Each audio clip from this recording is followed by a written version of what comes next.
Hi நண்பர்களே, வாங்க சாப்பிடலாம். சாமி கும்பிட்டாச்சு. பார்த்தீங்களா, முருகனுக்கு படையல் போட்ட சாப்பாடு தான் நான் சாப்பிட்றேன். என்ன தெரியுமா செஞ்சேன்? பீட்ரூட் பொரியல், கேரட் பீன்ஸ் பொரியல், அப்பளம் பொரித்தேன், சாம்பார், முருங்கைக்காய், மாங்காய், கத்திரிக்காய் போட்ட சாம்பார், ஒயிட் ரைஸ். ஸ்வீட்லாம் வாங்கி வைப்பேன், இந்த வாட்டி வாங்கி வைக்கல, சரின்ட்டு விட்டுட்டேன். அப்படியே ஸ்வீட்டாக என் அன்பை தான் கொடுத்துக்கிறேன் முருகனுக்கு. ஸ்வீட்டுக்கு பதில் வாங்க நண்பர்களே சாப்பிடலாம். முருகன் சாப்பாடு சாப்பிட கொடுத்து வச்சிருக்கோம்.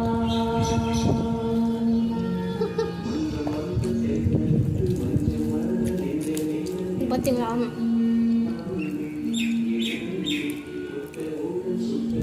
இது இன்னைக்கு தான் என் அண்ணன் பசங்க எனக்கு வாங்கிட்டு வந்து கொடுத்தாங்க. வெளியில் போனாங்க, டூருக்கு போனாங்களா, வாங்கிட்டு வந்து கொடுத்தாங்க. இந்த பாருங்க, எதிர்பார்க்கவே இல்லை.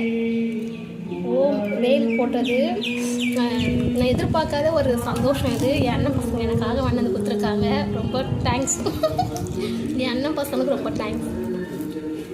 இந்த அன்பை நான் என்றைக்குமே மறக்க மாட்டேன். இது மாதிரி விஷயங்கள் கொடுத்து சின்ன சின்ன விஷயங்கள் பண்ணி தான், சின்ன சின்ன விஷயங்கள்லாம் இது மாதிரி கிஃப்ட்டு பரிமாறிக்கிறோம். பார்த்தீங்களா, இது வந்து வெறும் கிஃப்ட்டு மட்டும் கிடையாது. இது வந்து விலை மதிக்க, இது வந்து பார்க்குறதுக்கு 100 ரூபா 50 ரூபா அட்லீஸ்ட் ஒரு 500 ரூபா அப்படின்னு இருக்கலாம். இருந்தாலும் இது விலையை விட இது அன்பாக ஆசையாக வாங்கி கொடுத்தாங்க. பார்த்தீங்களா, அந்த அன்பு விலை மதிக்க முடியாதது. ஓகேவா, ரொம்ப சந்தோஷம். என் அண்ணன் பசங்க 2 பேருக்கும் ரொம்ப தேங்க்ஸ். ஓகே நண்பர்களே, நல்லா சாப்பிட்டு நல்லா காரம்.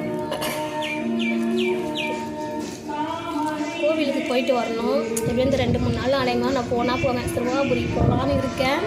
அந்த முருகன் தான் எனக்கு வழி நடத்தணும். பார்ப்போம்.